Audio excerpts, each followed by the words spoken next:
All right. Hello, everyone. Welcome to tonight's webinar class.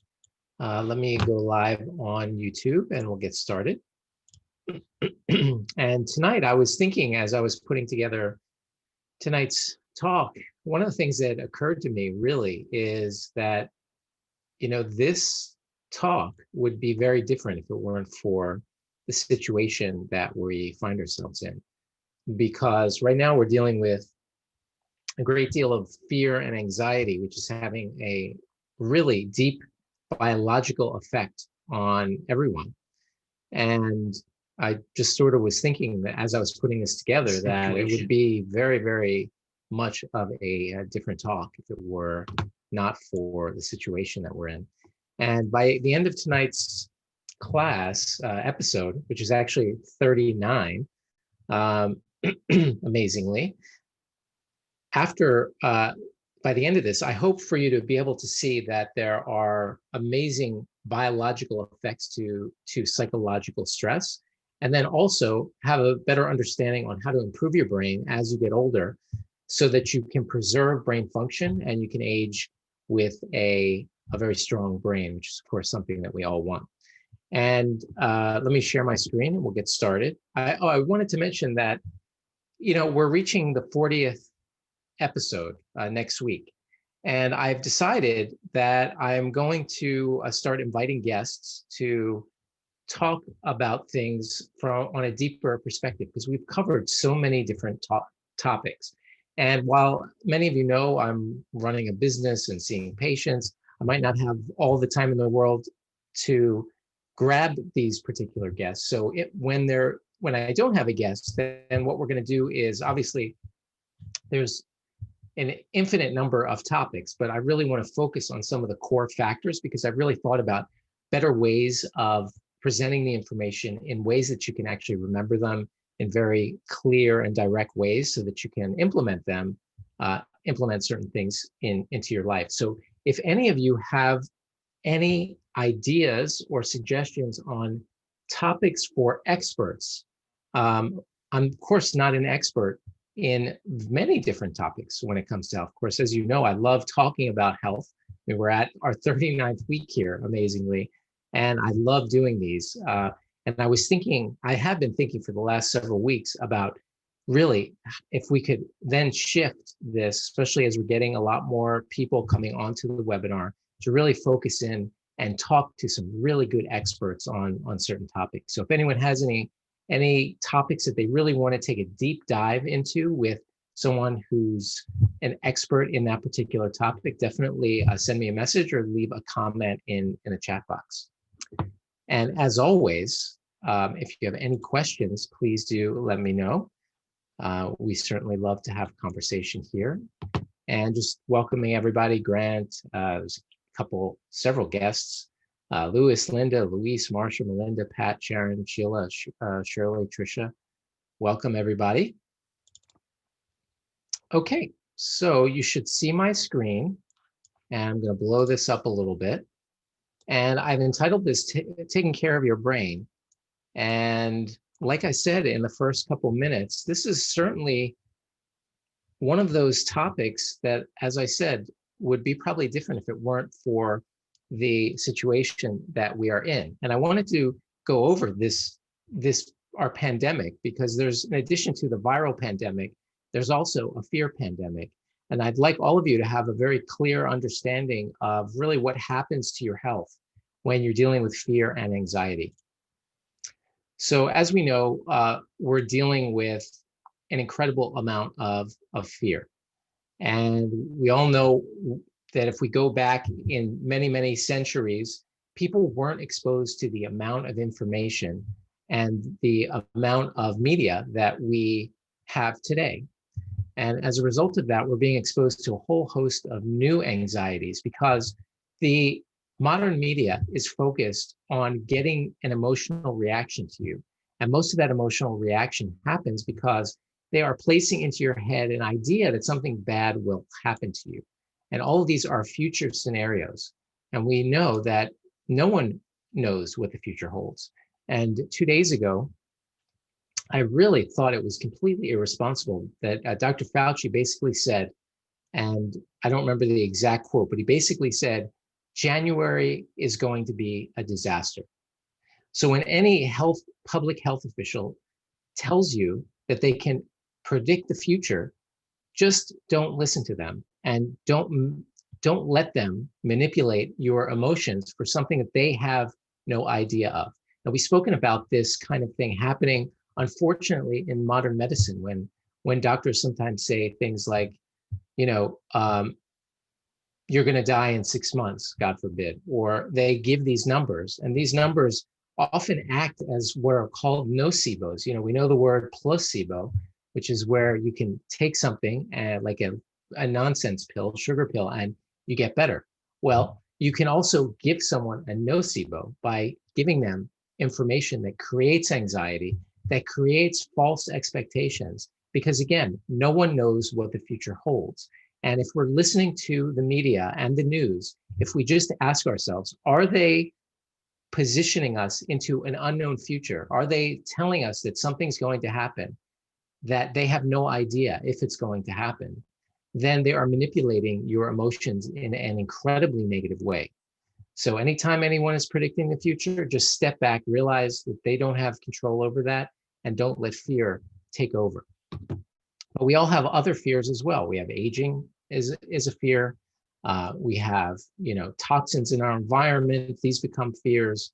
We have the fear of the unknown, the fear of obviously the virus that is out there now. All of these become what if fears.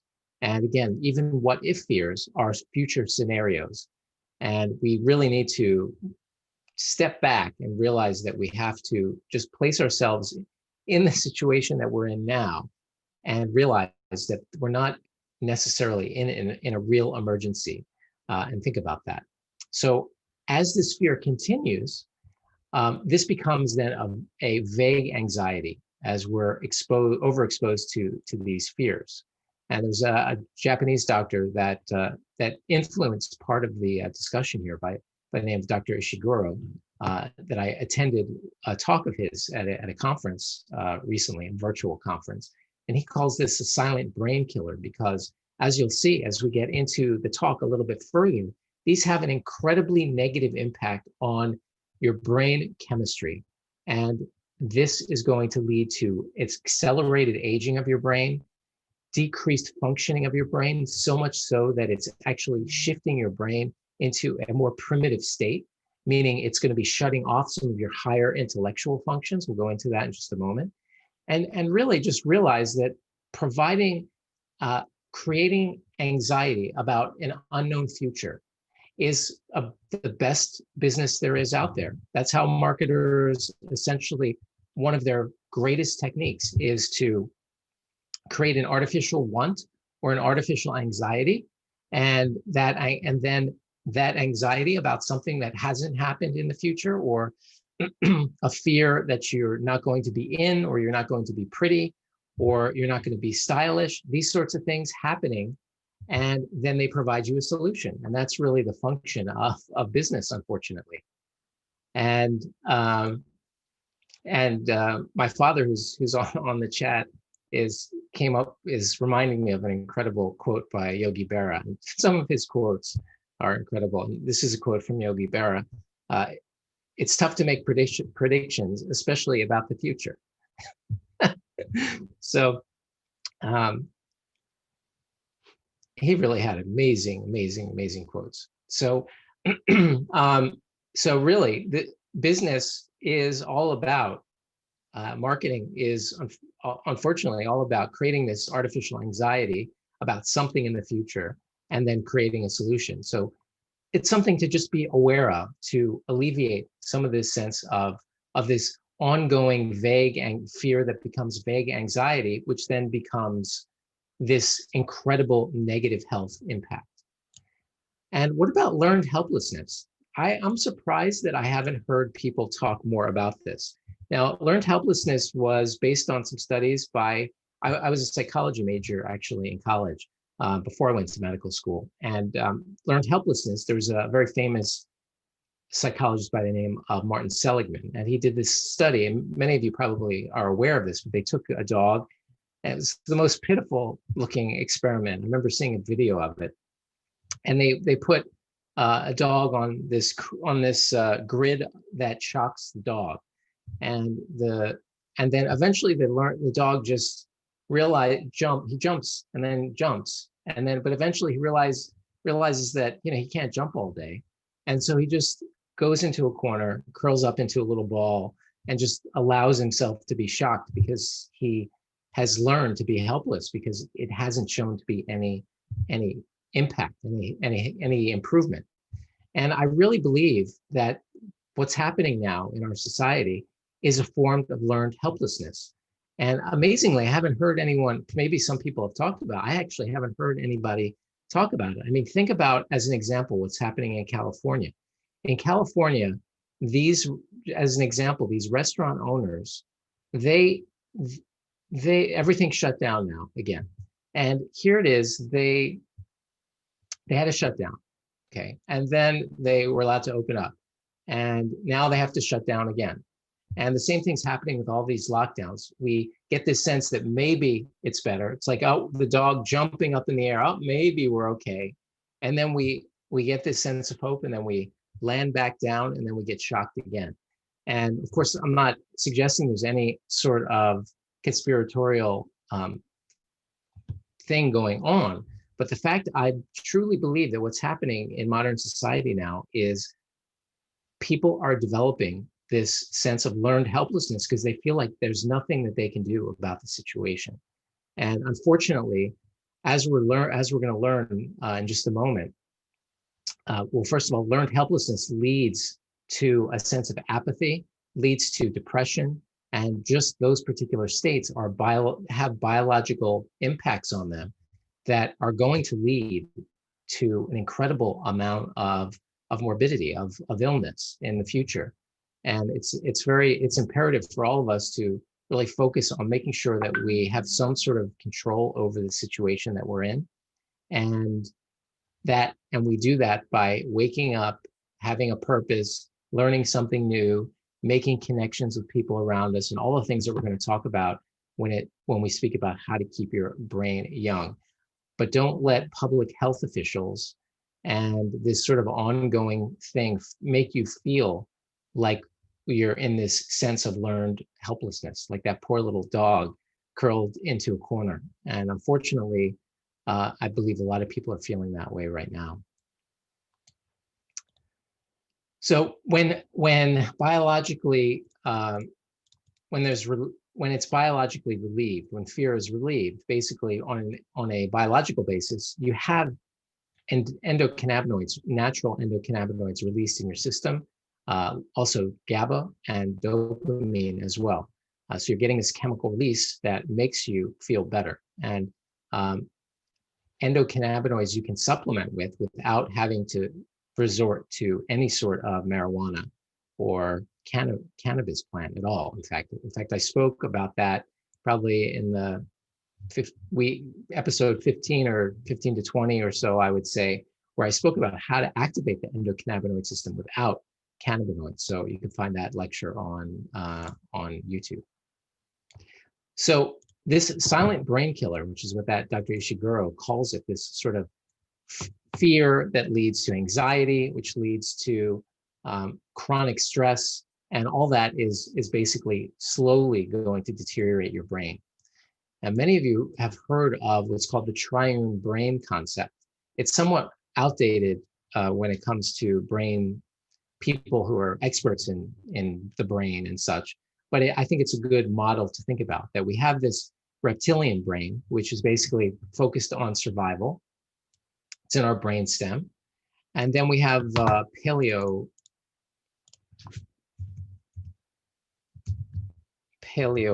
mammalian brain, which is like the animal brain, and is focused on pursuing pleasure and avoiding pain. And then we have the higher brain, or the human brain, which is focused on higher level thinking and performance. And this is going to play a certain role in just a moment, but I'll tell you right now, basically, that when you are focused on survival, everything goes here and you're incapable of higher level thinking. When you're focused on pleasure and avoidance of pain as a primary motivator, you are also basically decapitating yourself from this higher level brain, which means that when you are stressed, you're not really human. I mean, you are essentially back to being an animal. It really is that simple, and it is that crude, believe it or not, because your higher level thinking, your performance, all that is going, it's essentially like you decapitated yourself. And this is happening on a chemical basis. And that's what we're going to talk about now. So let's keep that up there for a moment. And I'm just moving my screen around. Okay. And so the HPA axis, which is we've spoken about before, where we've spoken about this in the past, where you're getting say cortisol release from that's happening in your the adrenal glands. This is a hypopituitary thalamic adrenal axis. And so it's related to what's happening in the brain that then is activating the adrenals, which releases cortisol, believe it or not, cortisol, which is like cortisone.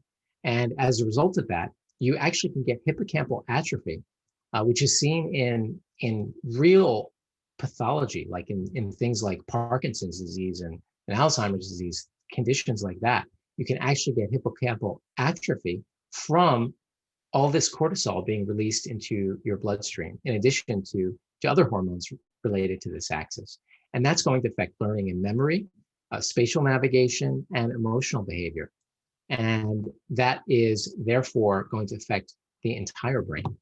You're also going to get thyroid dysfunction, which is that you can get thyroid dysfunction, which is basically going to affect your energy level and is going to sort of lead to a spiral of decreased energy, increased stress, increased depression, leading to a whole host of problems, and also immunosuppression. And think about that. We're all focused on trying to make sure that our immune system is up and running the way it should be.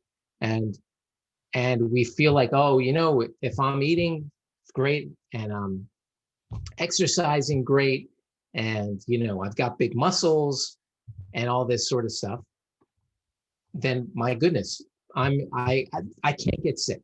Well, the fact of the matter is that if your HPA axis is overstimulated, you are not going to be able to fight infections the way you think you should fight them. And so there's a lot of, you know, what I call lifespan reductionists, I call them, because they relate everything to sort of nutrition and exercise. And there's so many other things involved in your overall health. And when we ignore those, we really ignore them to our own detriment. And it's very, very dangerous for us. And that's why this talk, I believe, is important. So that's just one of the neurotransmitter, more of like a hormone axis than anything else. It's not really technically a neurotransmitter axis, but it's a hormone axis, which is causing problems in the brain. So that's what it could be thought of as a stress axis. And this is sort of the fear axis. And we've spoken about this one as well before. So this is a sympathetic adrenal medullary axis, which is adrenaline, basically. And we've spoken about that at length as well, as that we need to, this is the sympathetic nervous system. It's sort of the active fight or flight response that we all need to have. But if it's constantly activated, we're going to damage ourselves. It's like we're being chased by a lion all day long, and we're getting the same reaction to being cut off in traffic, to, you know, a public health official telling you that in a month's time it's going to be terrible, you know, projecting you into a future, an unknown future of anxiety and fear. And that's going to cause you to release adrenaline. Now, we've spoken at length about how you need to activate what's called your parasympathetic nervous system. That's your rest and your recharge. And you do that by 20 minutes a day minimum of active, internally directed relaxation. That could be counting your breaths. It could be yoga. It could be prayer, meditation, anything that's internally directed. not externally directed. So reading a fiction book or watching a movie, that is not going to activate it.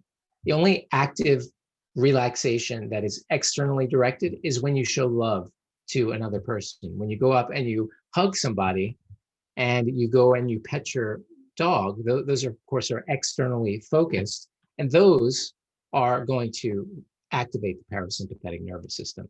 But anything else that is mentally and related to your brain that you want to calm down is basically going to be internally directed. So as I said, counting breaths, yoga, meditation, prayer, just literally reciting Psalms for people in the Judeo-Christian tradition, where it really gets you into sort of a sacred space. These are all beneficial ways of activating the parasympathetic nervous system. Now, when adrenaline is running through your veins all the time, your body tenses and your blood vessels tighten, in a sense, for your muscles to get ready to defend yourself to the death. And you release blood sugar out of your muscles because you're getting ready to fight. So you can have high blood pressure, your blood pressure goes up, what's called your sympathetic tone increases, which is basically where you're just chronically, your blood vessels are chronically more tense than they normally would be. High blood sugar you're going to have predisposition to high blood sugar.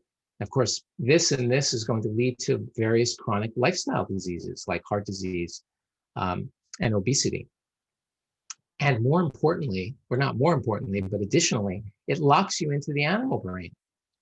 We spoke about that. It's locking you in to this part of your brain because you are in survival mode, which means you have decapitated your human brain, chemically speaking, and you are unable to provide yourself with higher level thinking and performance.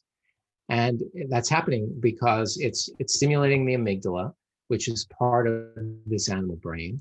And it's leading to impulsiveness, lack of control, insomnia, all of these things that, of course, many of you are experiencing because of this COVID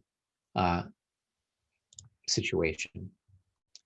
So I've given you a remedy there. Of course, I know it's easier said than done, but the remedy is 20 minutes. One is obviously disengage yourself from future fear that's unknown.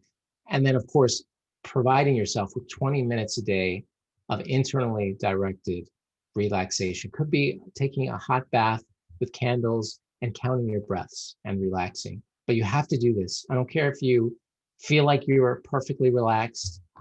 It's a human requirement to do that. I was going to discuss that, but I'm not going to, so let's delete that. Now, the pyramidal cells are located throughout the brain, and they're very easy to damage. And they can affect your frontal lobe function, which is related to that human brain. And they're excited by glutamate. So that's why some people feel as though things like MSG, which is a type of glutamate, is going to damage the pyramidal cells. But basically, what happens is when they're overly excited, you get this sensation of lack of follow through, because again, the same thing is happening is you disengage yourself from the human brain. Now, Dr. Ishiguro just wanted, and also leads to mitochondrial dysfunction, of course, but just wanted to include what Dr. Ishiguro does with his patients. He's an expert in brain chemistry and the stress in the brain. This is just his recommendations. Just as this is what he basically calls this sort of low-level anxiety. But for brain protection, things like ginger and vitamin C, magnesium L-threonate, we spoke about that before. It's a form of magnesium. We'll talk about magnesium in just a second, but it's particularly one that crosses the blood-brain barrier. Omega-3, he's recommending krill oil. We'll talk about this in the diet section of this talk. Lion's mane, we'll talk about that. Caprylic acid, which is found in organic coconuts, butyrates, fermented beetroot powder. We'll talk about that as well. Taurine has been known as a protective for the brain. L-theanine, we'll talk about that as well. Just wanted to give you an idea. I'm not suggesting you go out and take this or these doses by any means. Just wanted to give you basically how an expert looks at this. He looks at it from acetylcholine situation. We'll talk about choline in just a minute. He looks at it from a GABA increase. We spoke about GABA happening as an increase when you have a decrease in stress. Nitric oxide boosters, which are going to enhance blood flow. General brain energy, which some people like MCTs, which is like this caprylic acid, because it can penetrate the brain and provide you with some energy. Nerve growth, again, we'll talk about this in a second, and brain protection, as well. So you'll sort of get a general understanding of these further in just a moment. But thought it was interesting to just show you what might be on the armamentarium of someone who does this, who's an expert and does this with patients all the time. Okay, let me shrink my screen down a little bit. Okay. All right, so let's close this down. And honestly, I think all of you know what you need to do to keep your brain young. It's really not, it's really common sense. Well, first of all, it's mental exercise. And mental exercise needs to be deep, and it needs to be something that you need to focus on. It's they've done these studies with people who do the New York Times crossword puzzle as an example of mental exercise. There are, different cultures have different ways of doing mental exercise. And this is, of course, is important for all ages. In my culture, since I'm Jewish, this notion of studying the Talmud involves very, very deep, intensive, it's very, very deep, intensive study, and has been shown to help with basically improving your thinking and providing you for a type of thinking that requires deep, intensive work. And so in other words, mental exercise, for it to be effective, really has to be something that you really need to sit down and you really need to concentrate on. And many of you are aware of this book called Thinking Fast and Slow. I think it's still on the bestseller list. It was written by, I believe the guy won the Nobel Prize, I think, in economics, Daniel Kahneman. But in it, he describes that there's two systems of thinking. One is this impulsive, automatic, intuitive, and then the second system, which is thoughtful, deliberate, and calculating. And many of us it's similar to, I believe, similar to what we were talking about before. When we're stuck in system one, for whatever reason that may be, in this case, we're talking about the abnormal activation of this feeling of needing to protect ourselves and having fear, we get stuck here. And when we get stuck here, we're not really capable of making really good decisions. And it's sort of like what we've spoken about, how when we are unfortunately focused on fear and anxiety, we have essentially chemically decapitated ourselves from our higher thinking functions.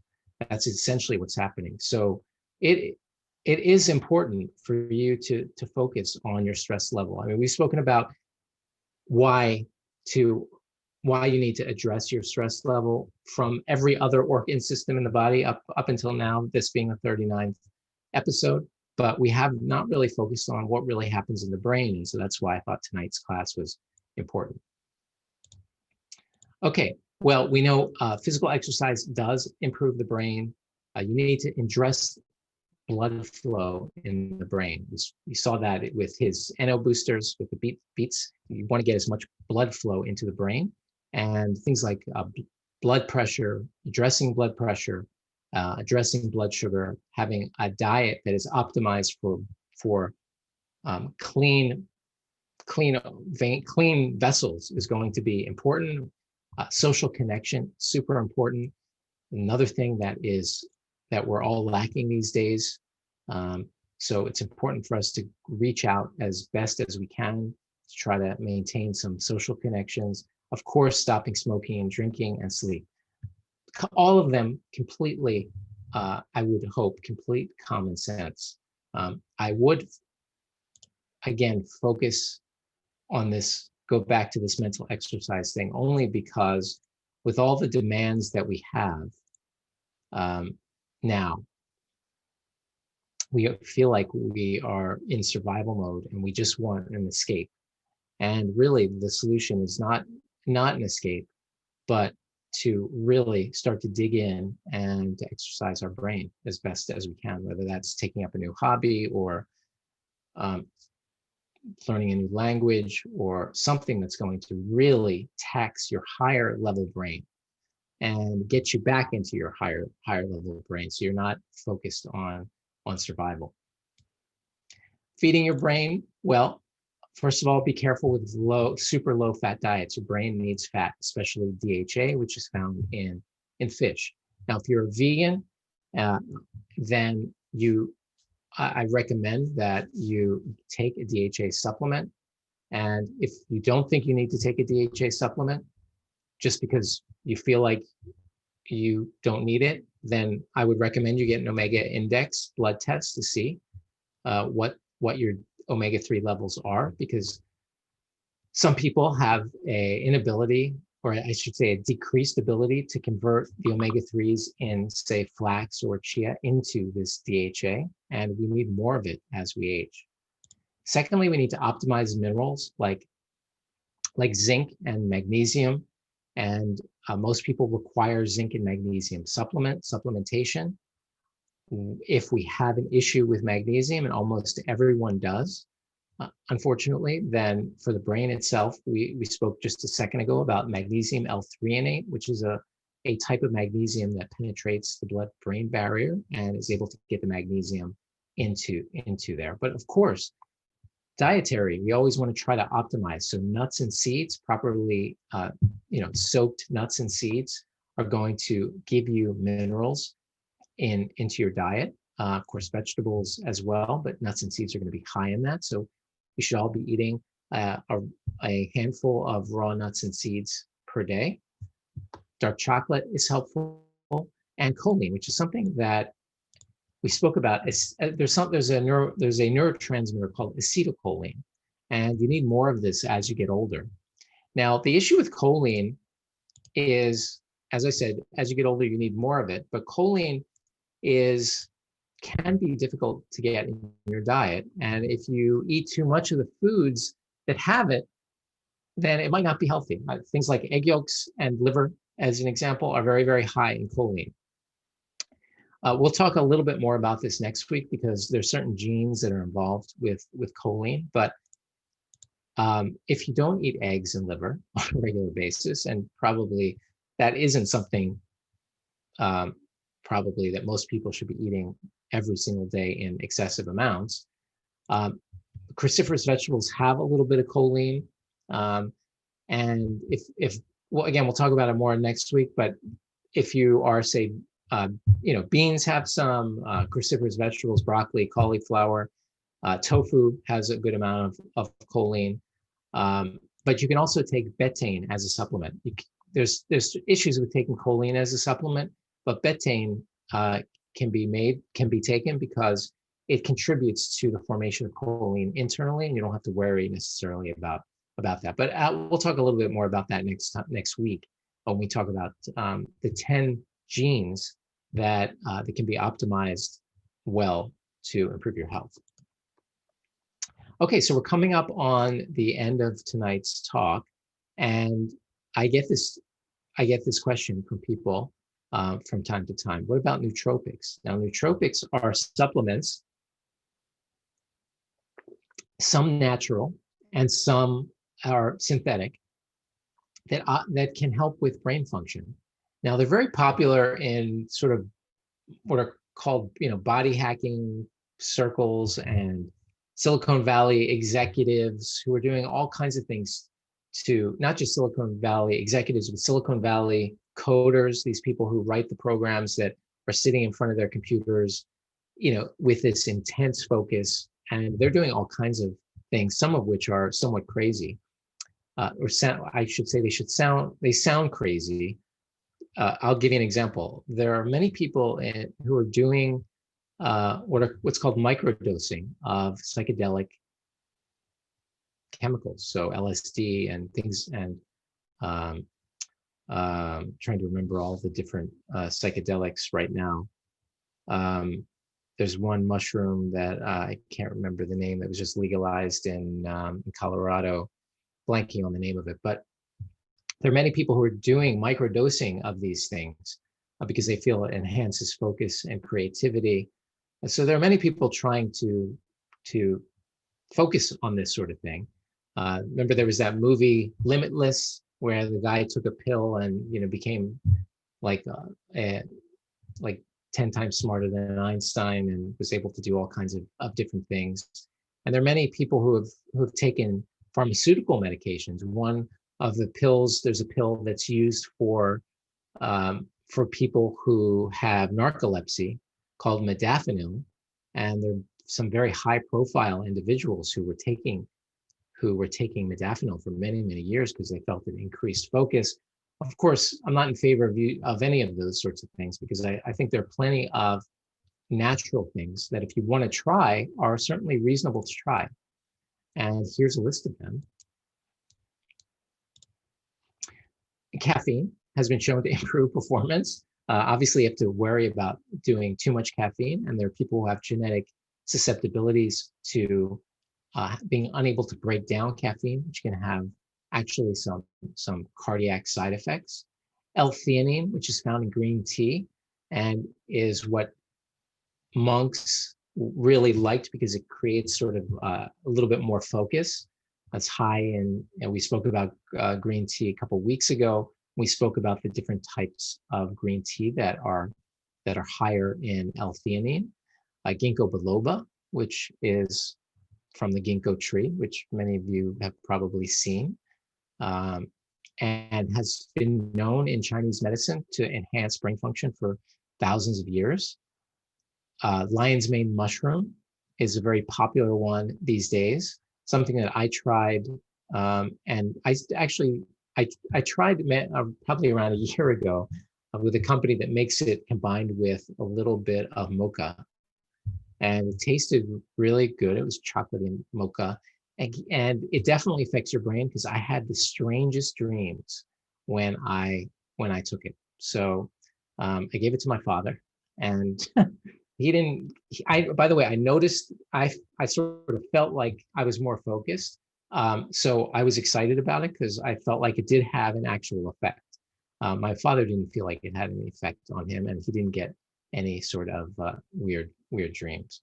But anyway, it's very commonly available now. And if you're looking for something to try to improve focus, I think lion's mane mushroom, it has so many other effects that it's good for the gut. It's good for cholesterol. It has been shown to help with actually growing new neurons. It's a very, very, very beneficial supplement to take. You can get it in a powder just by itself or as a supplement in a pill. Probably easier to get it in a powder and just mix it in with a drink, and certainly something to try. Creatine, which has been known for years as something that bodybuilders take to help, but can also help with brain function. And that's something that I've considered, as I mentioned a week or two ago, because there have been so many studies. It really is a beneficial supplement in many ways for muscles, but also for brain function as well. Rhodiola, which is an herb. Ginseng, of course, we know about ginseng. I've spoken about that. I don't remember which week, where we also spoke about rhodiola, about these adaptogens. We spoke at length about chemicals that can be natural plant chemicals that can help with adapting not only to, they work both ways. Like if you're stressed or you're the opposite, it creates sort of an even balance. Ginseng is another one. And then nicotine actually has been shown to improve mental performance, but of course it's addicting. And so certainly not something that I would recommend, but I have heard interviews with people writers specifically, who will buy nicotine gum or nicotine toothpicks, and they'll put them in their mouth that they have 1 or 2 milligrams of nicotine, and they'll start writing with being on nicotine. Some interesting things going on out there for sure. But of all of these, certainly ginkgo biloba, you can buy L-theanine as a supplement, but you could also just drink a matcha or gyokura green tea, and lion's mane mushroom creatine. All of these, I would say, if it's something that they're all very, very safe and worth trying for sure. So that is tonight's talk episode, and I'm very Louisa May is saying wearing masks is not a helpless behavior. That is an appropriate response. Yeah, I agree. Wearing masks is a necessary thing that gives some people a sense of control. I wasn't inferring in any way that that was a helpless behavior. What I was saying is that people feel helpless, and I'm not saying the lockdowns are necessarily bad. What I'm just saying is that when people are continually told and that they can no longer do something, and then they get a sense of things coming back to normal, and then again they get shut down, this creates a lot of anxiety and a feeling that nothing's ever going to get better, and that creates a sense of helplessness. Wearing masks, of course, is a something that you're doing positive. It's an active act, of course, so it certainly wouldn't be helpless behavior. Linda's, thank you very much. She's saying that this has given her a different perspective. So thank you so much. And then Sheila's asking, what is good stress and what is bad stress? Well, good stress is, just thinking about it from a perspective of basically, good stress is stress that you get through, and then your body has time to basically repair itself. So as an example, exercise is a good stress. You are basically damaging and stressing your muscle, but then you're taking a break and allowing the muscle to grow back even better, even stronger. If you have feelings of continued anxiety where you're not actually, the point is that if you feel as though it's an emergency, when it's not really an emergency, then you're not going to be able to relieve the amount of chemical energy that your body just released. As an example, if you're on the savannah and you're about to be chased by a lion, you get very, very stressed. And then your body gets into the point of an emergency and it runs. And eventually it is going to be a situation where your body actually is expending all the chemical energy that it just released. So think about that. Your body releases all these hormones to be able to get ready to fight this emergency. And then the lion comes and you're basically going to run to get out of there. And that is going to expend all that chemical energy. What if you get cut off by someone in traffic? The only expended energy there is you squeezing the steering wheel and maybe cursing out the guy or girl who just cut you off. That's not going to expend that energy. So obviously there's a difference between, emotional stress and physical stress, but both of them are going to have, of course, different effects on the body. But if the emotional stress is just think about how emotional stress is causing your body to mount a chemical response. And if you're not able to work that off and you keep getting exposed to reacting to things like they're an emergency when they're not really, when your life is not really threatened, then that's essentially never going to be good for you. So that distinction is something that I've spoken about, where you should ask yourself, is this a real emergency? Is it a real emergency in the sense that that your life is in danger? But that's what you should be asking yourself when you feel like there's stress. So any other questions? Okay. Well, thank you very much. Again, if anyone has any, you all know how to reach me. Just respond to uh, to the emails that you get for this, and I'll be happy to answer any of your questions. And um, if you have any suggestions about topics for me to get some experts who work on this stuff all the time, then let me know. I have a whole list of people that I'm trying to contact right now. So I look forward to bringing some experts to these episodes, and I look forward to seeing you next week, where we'll be speaking about the 10 top genes that you can actually change and modify for optimizing your health. And you'll see some interesting things there. So I wish everyone a good night. I hope you have a relaxing weekend ahead. And thank you so much for your attention. Have a great night and stay well.